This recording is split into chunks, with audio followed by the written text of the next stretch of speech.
Alright, everybody, welcome back. We finished last time with question number 10. I asked you guys to try out 11 through 18. So what I'd like you guys to do now, since you have your video up, you could just pause it right here, okay? And please check your work. If you have any questions about any of this work, please feel free to ask. Alright, glad to be around the room and help you guys out. We can clarify it further. You get the idea, okay? Awesome. So now we're going to move on to our next part, okay? So tables can also be used to write linear equations if the slope is constant. So we got some steps here. First, we write ordered pairs in increasing order. So we're going to write, the 2 matches up with the 5, 6 with the 3, 4, 4, 8, 2. We're going to write this from 2, 4, 6, 8 with your x values increasing. See if the changes in x are constant, do the same for y. So you'll notice that for x, each time I grow by 2, and each time for the y, I'm going down by 1. Okay, if both are constant, find the slope. Slope is this equation. Okay, it's change of y's over change of x's, or it's rise over run. I'm sure you've heard of that at some point. Okay, next plug in the slope in one point in the point slope formula, and then solve for y to get your equations. So let's take a look down here. Now I use the yellow highlighter to kind of mark off which each of these things is. The first one, I'm going to rewrite this, okay, and put output. Here's my x, here's my y. So I'm going to go in increasing order. My smallest value is -3, the 7's beside it. Then -2, 4, 0, -2. Okay, 1, -5. And 4, -14. Alright, so now if you'll notice, okay, that I'm going from, let's see here, -3 to -2. I'm dropping down 1. Here I'm dropping down 2. Here I'm dropping down 1. Here I'm dropping down 3. But what we want to do is check to see if the change is constant. Okay?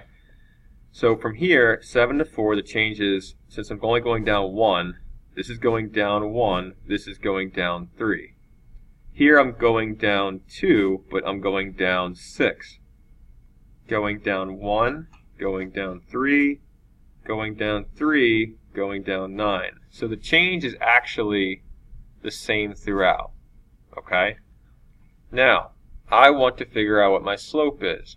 Well, you can pick 2 points. So I'm going to pick these first 2 points. So the first point is -3, 7 and -2, 4. And I'm plugging stuff right into my formula. Okay? So that's one extra piece of paper so I can write larger for you guys.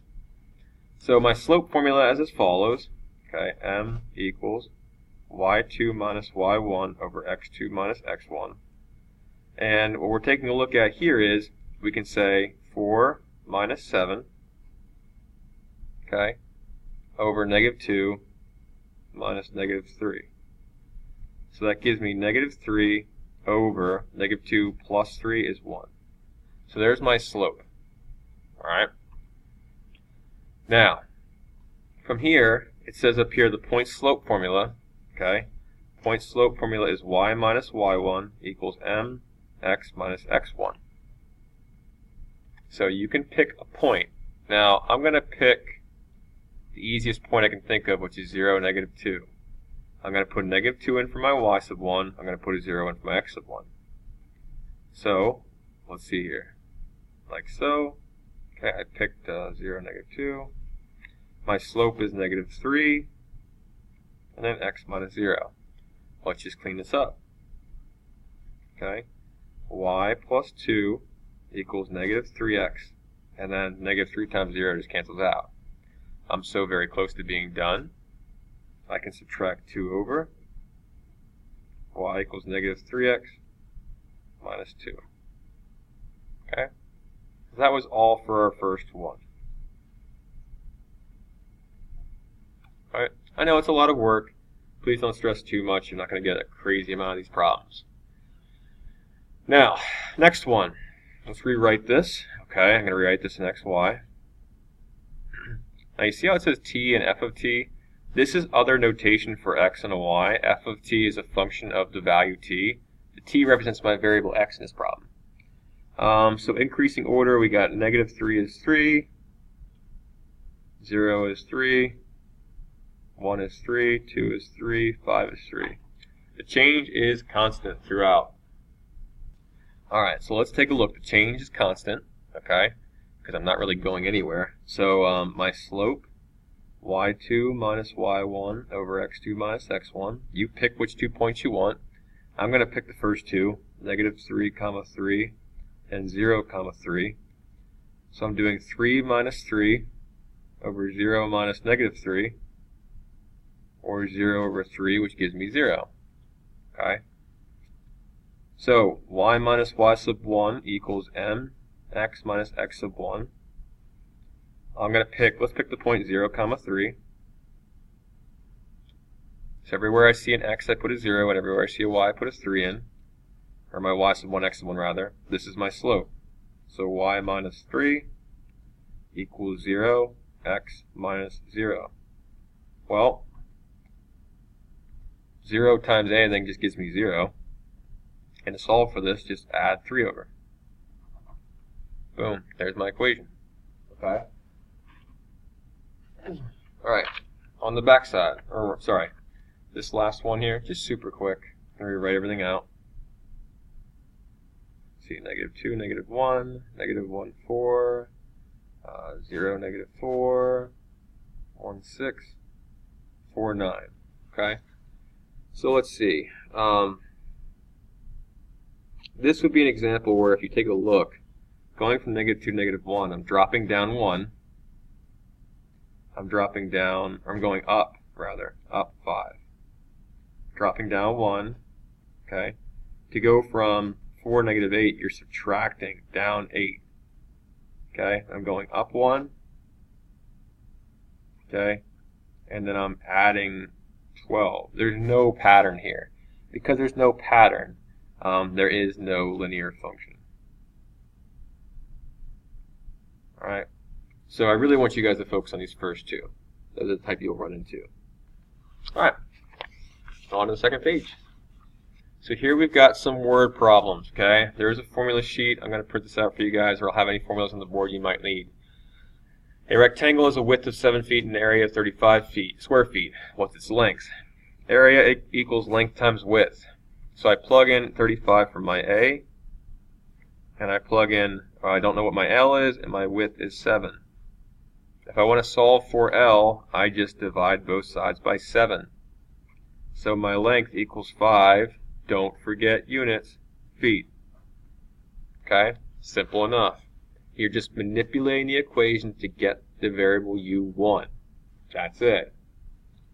Number 2, the simple interest, I, on an investment of P dollars of an interest rate R for T years is given by the formula I equals P times R times T. Solve for R.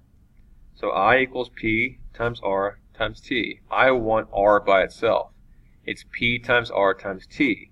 The opposite of times is to divide. I can divide both sides by PT. So then I get R equals I divided by PT. I'm going to rewrite this equation. I always like to have my variable on the left-hand side. Set. Okay? Now why would that be beneficial? Find the interest rate R of an investment. We already solved for R, which is awesome, because now look, the investment of $1,500, that's your P, that earned $54 in simple interest, that's your I. Okay, and 1 year is my time, which is T. So I have I on top, $54. Okay, on the bottom my P is 1,500, and my T is 1. So I can plug all of this right into a calculator. So I'm looking at 54 divided by 1,500 times 1, 0.036. Okay. So it says find the interest rate, which is your percentage. Alright, so that would be a 3.6%. How did I go from 0.036? I times this by 100. That gets me my interest rate. Alrighty? Hey Health Club has 2 payment plans. You can become a member by paying $10 new member fee and use the gym for $5 per visit. Or you can use the gym as a non-member for $7 per visit. Compare the cost of the two plans. When does it become more beneficial to become a member? Alright, you are paying, so a member pays $10 flat. And then every time after it's $5 per visit. So 5x. Okay? Non-member, no matter what, has to spend $7, 7x. Compare the cost of the two plans. When does it become more beneficial to become a member? Okay. We could just plug 1 in for both these. Like if you plug in 1 the first time over here, you get 15, 7, and keep going across. But let's set them equal. 10 plus 5x equals 7x. Subtract 5x.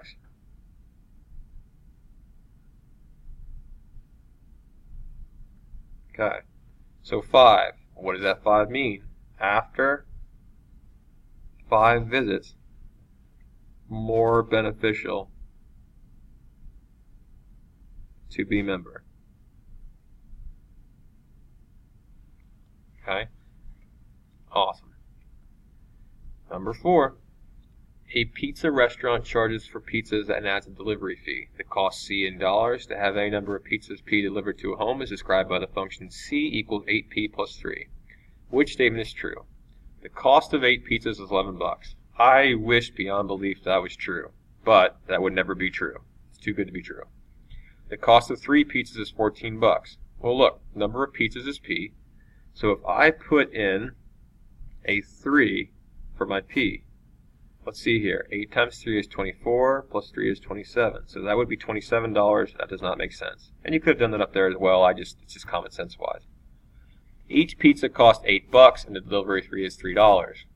Or each pizza costs $3 and the delivery fee is $8. Well, look at your equation. You are paying the delivery fee of $3, the constant. Okay? The $8 is the cost per pizza, which again makes sense. And it should make sense. Alright? Use your common sense, and you'll be better because of it. Your internet service provider charges $4.95 per month for the first 3 hours of service, plus $2.50 for each additional hour. Your total charges last month were $21.83. Create an equation that represents this situation. Assume you always use at least 3 hours. All right. So the total charge, it's $4.95 per month, plus $2.50 for each additional hour. So you got charged $21.83. You know you had to spend $4.95, and for each additional hour it's $2.50. There's my equation. What does your variable represent? Okay, the variable represents the number of hours over that. So it's just number of hours over the 3 hours. That's so bad. I'm sorry. And that's even bad over here too. Over, man, I should just get like a course, and you guys need to teach me how to write. Solve the variable from above and interpret your results. So I can subtract 495 over 2183 minus 495 gives me 1688 equals 250x. Divide both sides by 2.5, 6.75. Okay. Number of hours over the initial 3. Okay? And you're all set. So, read each problem, set up an equation, work with them. The more practice you get with this, the better.